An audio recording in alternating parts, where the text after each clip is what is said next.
Buenas tardes. Vamos a presentar a un paciente de 61 años, hipertenso y dislipémico, que comienza en la mañana con algo de reposo prolongado. Después del mediodía, consulta en Policlínica de Rocha, sudoroso, dolorido, pero normotenso y sin falla cardíaca. Se administra Conducil vía oral, aliviando el dolor. Se realiza un electrocardiograma que muestra un ritmo sinusal sin elementos de isquemia aguda. De la paraclínica se destaca una leucocitosis de 14.300 a predominio de neutrófilos y una curva de troponinas positiva y en ascenso de hasta 431. Con planteo síndrome coronario agudo sin elevación del segmento ST, es trasladado para el Sanatorio Cantegril para realización de coronariografía de urgencia, y este es el cateterismo cardíaco.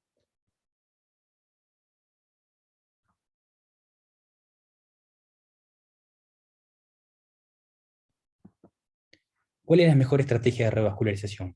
A. No se identifica el vaso culpable del evento agudo. Se debe realizar angioplastia de descendente anterior, coronaria derecha y arteria circunfleja. B. Angioplastia de coronaria derecha como vaso culpable del síndrome coronario agudo y angioplastia de DA y circunfleja en diferido. C. Cirugía de revascularización miocárdica por lesión severa de 3 vasos. Y D. Angioplastia de coronaria derecha como vaso culpable y en diferido test funcional para definir isquemia en los territorios de la DA y de la circunfleja. Vamos a hablar de la enfermedad multivaso en el síndrome coronario agudo sin elevación del segmento CT. La enfermedad multivaso se define como la estenosis mayor al 50% en 2 o más vasos epicárdicos. Los pacientes con síndrome sin ST y enfermedad multivaso son por lo general más añosos, diabéticos, con enfermedad coronaria difusa y revascularización previa.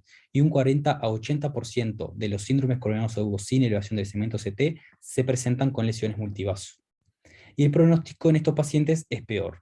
Y no solo las lesiones severas son importantes, sino también lesiones leves o moderadas tienen una tendencia a mayor eventos cardiovasculares, por lo que nos daría a entender que no solo las lesiones severas generarían riesgo de erosión de placa. Y no solo es importante el número de lesiones, sino también la complejidad de las mismas, ya sean oclusiones crónicas, con calcificaciones extensas, lesiones de tronco de la corona izquierda, bifurcaciones o tortuosidades severas. Conocemos sólida evidencia de que la estrategia invasiva temprana en estos pacientes mejora la sobrevida.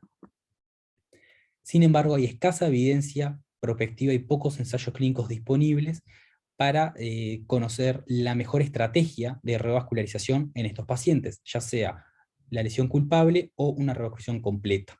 Y hay evidencia que es extrapolada de pacientes con elevación del segmento ST.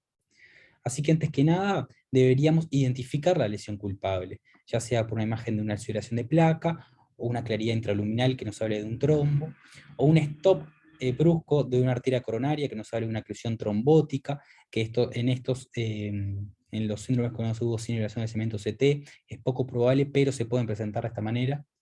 O que veamos una oclusión crónica y que nos descarte que esta sea la lesión culpable. Pero muchas veces en estos pacientes es difícil encontrar una lesión culpable, por lo que nos tenemos que guiar por la clínica, por el electrocardiograma y un ecocardiograma si tenemos disponible y un ventriculograma en el momento del cateterismo. Que nos tenemos que preguntar qué queremos nosotros de la revascularización completa en estos pacientes. ¿Qué estamos buscando? ¿Una disminución de la mortalidad? ¿Mejorar la calidad de vida? ¿Sellar placas vulnerables que aumenten el riesgo de nuevos infartos? ¿Lesiones severas que induzcan isquemia? ¿Tratarlas estas? Bueno, la respuesta en realidad lamentablemente no está aclarada, dada por la poca evidencia que hay disponible. Con respecto a la calidad de vida de la angina, pequeños estudios observacionales que mostraron resultados contradictorios. Este pequeño estudio sí mostró beneficio a largo plazo, sin embargo este otro registro no lo hizo. En cuanto a eventos cardiovasculares, por un lado tenemos la evidencia extrapolada de ensayos que se hicieron con pacientes con infarto con ST, que sí mostró un beneficio en sobrevida, infarto no fatal y nueva revascularización en aquellos pacientes que se hacía una revascularización completa. En tanto que la evidencia exclusiva de pacientes sin ST son registros, pero que observaron resultados sorprendentes, con una con un aumento de los eventos intrahospitalarios y a 30 días en pacientes que se realizaba un procedimiento multivaso, que luego a largo plazo estos tenían un beneficio en la sobrevida, como se ve en la gráfica de este registro, que de manera significativa hay un aumento de la mortalidad en pacientes que se le realizó angioplastia multivaso a los 30 días intrahospitalario, y que después de los 6 meses las curvas se cruzan y hay una disminución de la mortalidad en los pacientes que se le realizó una revascularización completa. En este otro registro se ven unos resultados similares, con aumento de la mortalidad de los pacientes que se le realizó únicamente revascularización del vaso culpable. ¿Y cuándo tenemos que realizar esta revascularización completa?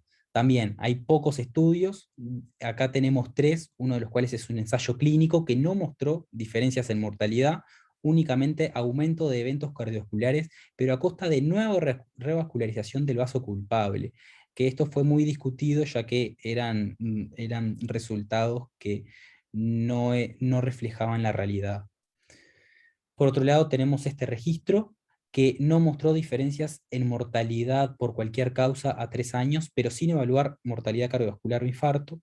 Y este otro registro que sí mostró una disminución de muerte cardiovascular o infarto en pacientes mayores a 60 años, con la estrategia multivaso diferida, no realizar revascularización completa en el mismo acto. Sin embargo, estos pacientes, en estos estudios, de manera sistemática, se excluían los pacientes con shock cardiogénico, revascularización quirúrgica o oclusiones crónicas. Por lo que para analizar estos pacientes con shock cardiogénico, por ejemplo, que son un 5 a 10% de todos los síndromes coronados agudos, y que tienen elevada mortalidad, y que poco se ha podido modificar en los últimos 30 años, tenemos que analizar el estudio Culprit Shock, que a 30 días mostró un aumento de la mortalidad en los pacientes que se le realizó angioplastia multivaso en el procedimiento índice, comparado a angioplastia únicamente de vaso culpable, y que se podía hacer una angioplastia diferida posteriormente. Sin embargo, en estos pacientes al año no se vio diferencias en cuanto a mortalidad, y sí hubo un aumento en ingresos por falla cardíaca en pacientes que únicamente se había revascularizado el vaso culpable. ¿Y qué nos recomiendan las guías del 2020? Bueno, nos dicen que la estrategia de revascularización, ya sea mediante cirugía o angioplastia, debe estar basada en el estado clínico del paciente, las comorbilidades, la extensión de la enfermedad y su distribución, y que la decisión sobre la angioplastia inmediata del vaso culpable obviamente no requiere de la valoración de un equipo cardiológico, y que con una evidencia débil se debe considerar la revascularización completa de los pacientes con enfermedad multivaso y sin shock cardiogénico. Así que cuando nos enfrentamos a un paciente con un síndrome coronario agudo sin elevación del segmento CT y enfermedad multivaso, la revascularización completa o angioplastia del vaso culpable únicamente va a ser dado por un lado, las características del paciente: si es muy añoso, la estabilidad hemodinámica, comorbilidades, fragilidad, enfermedad renal crónica. Por otro lado, las características de las lesiones no culpables, si son muy calcificadas, complejas, crónicas, tronco de la columna izquierda. Y por otro lado, las características de la angioplastia inicial, si fue muy duradera o compleja, si se utilizó mucho volumen de contraste, mucha radiación, o el estado de concentración del operador, ya sea si es un procedimiento que se hace en la noche o en la madrugada, también incide.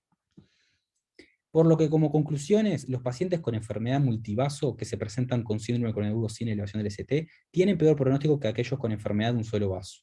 Escasa evidencia robusta para generar una recomendación formal, por lo que se debe realizar un abordaje interdisciplinario, con equipo clínico, hemodinamistas y cirujanos, individualizado para cada caso en particular. Los pacientes con enfermedad multivaso y anatomía favorable se podrían beneficiar de una revascularización completa. Y la revascularización diferida del resto de los territorios coronarios anatómicamente favorables es una estrategia razonable en estos pacientes. Muchas gracias.